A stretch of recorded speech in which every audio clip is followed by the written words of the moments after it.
Clear to close ASAP.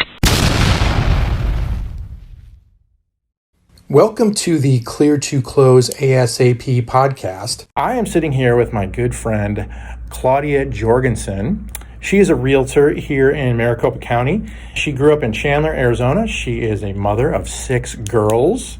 She's been in the housing industry for 19 years, and 11 of that as a realtor.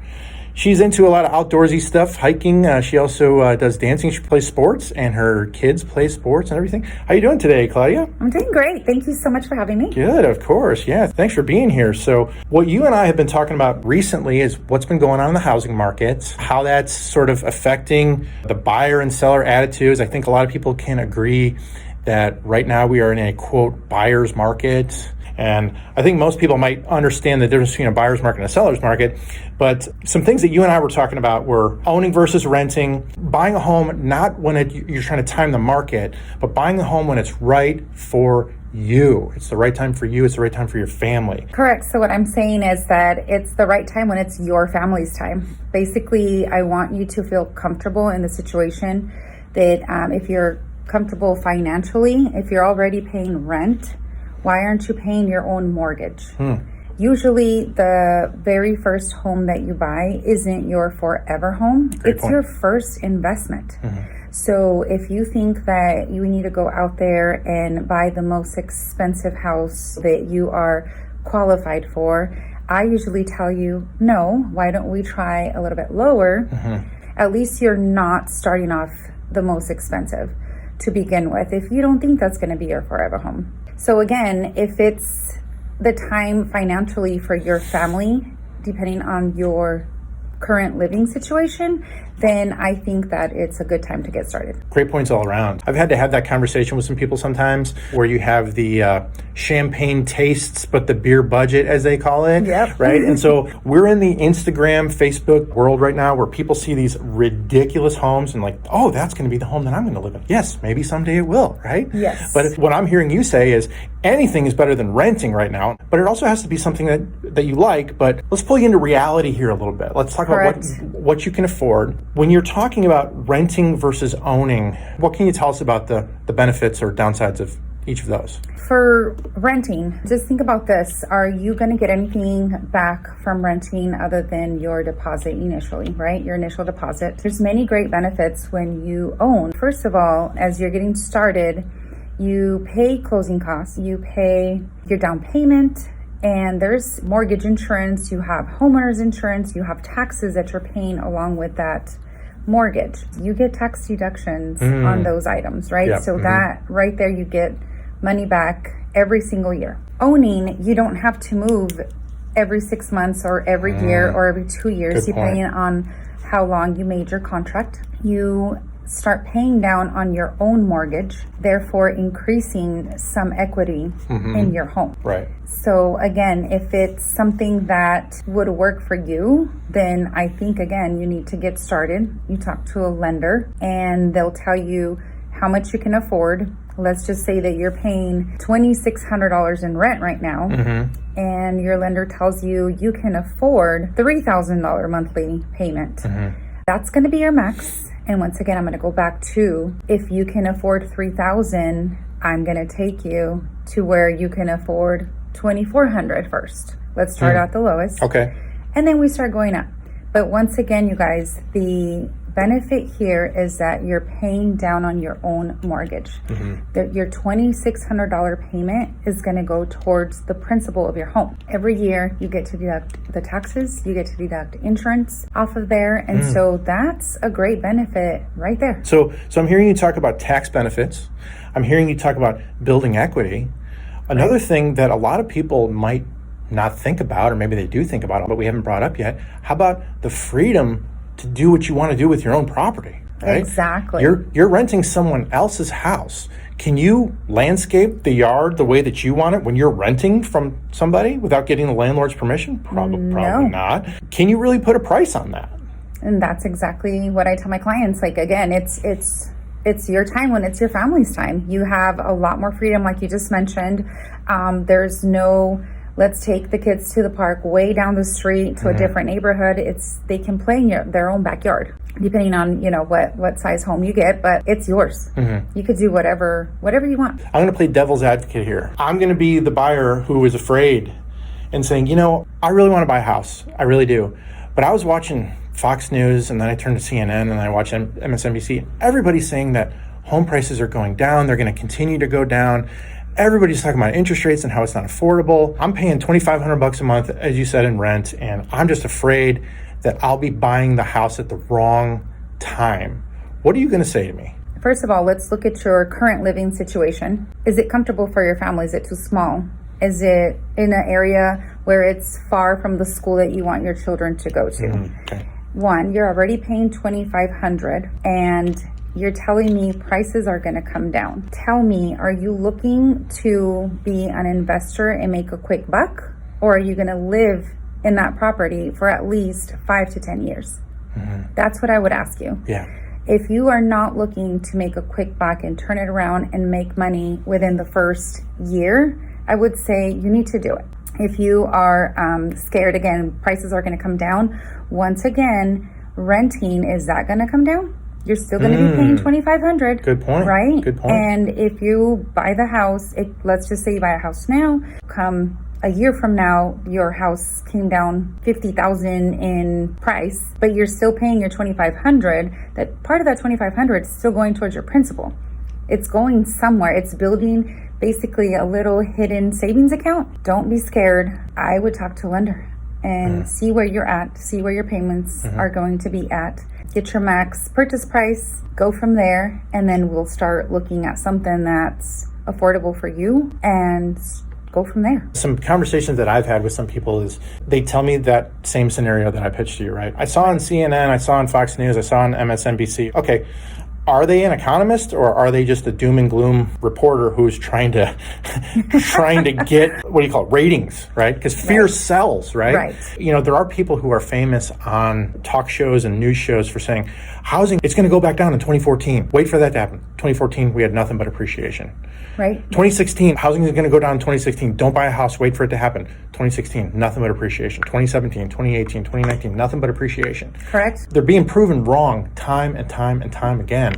Why do you go back and keep listening to them? You're not buying a stock here that you can dump 5 minutes later if it doubles. This is your home. And if you think rates are too high right now, but you can still afford it, and you think rates are going to come down, buy the house now and then refinance it later on, right? Absolutely. You're marrying the house and you're only dating the rate. Right. Does that make sense? The point is to get in and get started. That's the point. I mean, I feel like down the road, the interest rates, they may stay the same. They may come down just a tad, but at that point, or they may go up. Didn't mean to interrupt you, but yeah. Absolutely. And what if prices continue the same or they're not coming down like everybody's expecting them to, then you're completely left out. I do have some people that are telling me that, yes, they're going to wait. They think that housing prices are going to come down. And what I tell them is the same thing. Again, you guys, you're not an investor. You're not looking to make that quick buck. You're looking to put your family there, to grow your family. Let's not look at it as quick buck investment. It's not going to work that way. It's going to be, once again, focus on your family needs and go from there. It's such an important point, which is why I think we're staying on it so long in this podcast here, because you can't really overstate that. You buy a stock, and what do? Every single day you wake up in the morning, you look, where's the price? Where's the price? Where's the price? Did it go up? Did it go down? Am I making money? Am I losing money? What am I doing? Are you doing that with your house? That's exactly it. I tell people the same thing. I have people that have told me, you know what, my neighbors said that I should wait. My aunt bought, my sister bought, my cousin's sister's daughter bought, and she's telling me that I should wait because interest rates are going to come down in the future or housing is coming down. Well, once again, like you mentioned, they're not an economist. They're not selling houses every single day like you and I are. You're working with mortgages every day. You can see what's happening in the market. I work the market day in and day out in different areas of the valley, and it's not happening the way people are telling you. It can be just because they went through that scenario and their scenario was different than yours. Not everybody's scenario is going to be the same. So you have a buyer that has their credit at 800 and they were able to take advantage of low rate. There's different scenarios, but then you have somebody that has a 620 credit score with the couple late and they had to do a little bit more than you did. And so they're going to tell you what their experience was versus what yours can be, because they're assuming that everybody is the same. And it's definitely not the same. So that's another point that I wanted to bring up. Everybody's situation is different. Wouldn't you agree there? There is not one mortgage file that is identical to another one as far as like the layers of risk and the credit scores and the income and the employment history and all that other stuff. Another thing, when I'm listening to you talk, all these things are running through my mind. Somebody will say, I don't want to buy a house right now. Okay. Maybe they have a legitimate reason. It's not the right time for them, right? Exactly. You say, okay, if it's not the right time for you, then I will suggest you don't buy a house right now. But my question for you is, back when housing was a lot lower, say 5 years ago, why didn't you buy one then? Oh, because it wasn't the right time for me. Okay, it wasn't about where the market was. It was about your life. It's about what's going on with you. Another thing that I love to talk to homebuyers about is, they say, I'm going to wait for interest rates to come down before I buy my house. And you say, why? And they say, because, it'll be more affordable or whatever reason they give you, and say, okay, right now in the buyer's market that we're in, there's all these homes sitting out there and there's very few bids on them. Right. Don't you want to be in a market where you're the only bidder? Absolutely. Wouldn't that be fantastic? As opposed to waiting for interest rates to come down, if they're going to come down. And now you're one among 14, 15 bidders. You're totally right on that. So that's another point that I bring up to buyers. I think that that's exactly what's going to happen. There's still not a flood of homes on the market. The ones that are there, most of them, like you said, don't even have one offer on them yet. When I have a buyer, I take them to that house and the seller is willing to help with closing costs. They're willing to, yes, I'll go ahead and fix the shingles on the roof. I will go ahead and get that repaired, get this repaired or replaced, as opposed to when there's a flood of buyers on the market. And like you said, there's 14 offers on one house. At that point, you're going to do whatever it takes to get the house because you actually need it at that time, right? So right now, like you mentioned, if there's one buyer to 5 houses, you can basically ask the seller, of course, be reasonable, but sure. But you will get some repairs done at the house and you will get part or all of your closing costs paid for by the seller. They're inclined to help more. Great points. And think of all the equity that these sellers have seen in the past 2 years. True. They have money to pay for those repairs. They have money. They have room to come down because of all that equity. Is that a fair? That is completely fair for you to say that, because it's the truth. It's those sellers now that back in like 2008 and when that housing market was crazy as well, that they all bought and everybody was like, oh, we're overpaying. Well, they stayed in their houses. Now their homes have increased value and they definitely have enough equity to be able to move on to the next one and also help that buyer with some closing and do some reasonable repairs at the house. They rode out the storm. Right? Because they realized it's not going to last forever. Even though it seems like it's a permanent situation, it's not. It's temporary. Right? Exactly. Yes. Cool. They trusted us. And they did not regret it, right? Absolutely not.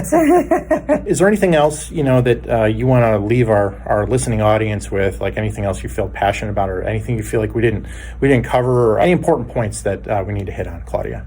Yes, absolutely. So I think that we did great. We covered a lot as far as the housing market went, as far as the interest rate goes, and what's important to your family, and that, don't forget it's your time to buy when it's your family's time to buy. If you are in a financial situation where you're able to buy, I would say do it. One thing that I would like to touch on is I'm very passionate about helping. I'm here to guide. I'm here to serve. I definitely guide you every step of the way, from sending you to a great lender like Aaron, talking to them, getting your lending situation first. I'm very passionate about what you want and what your family needs are. So once you sit down with me, we go over your situation. I assess it and see where you need the help the most. If it's something that you tell me, my goal is to buy and in 2-3 years I want to sell and I want to get the real house that I want, then I will guide you and suggest that for you. When you want to look at a house that is at your max purchase price, I will remind you of your goal and say, no, we need to go into this one where you have room to be able to repair it, make it all nice and pretty and dolly it up so that you can make money in the 2 to 3 years that you want to sell and get into that house that you told me about. If it's, I need to get my children in this school district and this is what I need, then I will do just that. When you tell me I want a 4-bedroom house, I need to put my parents in a room, or whatever your situation is, just know that I really, really do take that into consideration once we go out and start looking at houses. Your situation, your family comes first. It's my passion to be able to help you and to be able to guide you in the goals that you tell me that you need. You've definitely said a lot about every single person has their own story to tell, that they have their own situation. You want to find a home that is going to fit their exact needs and their exact situation. Exactly. And then you've also got your comfort level too, right? As you were talking about max home price versus what you actually probably should buy as opposed to what you can buy.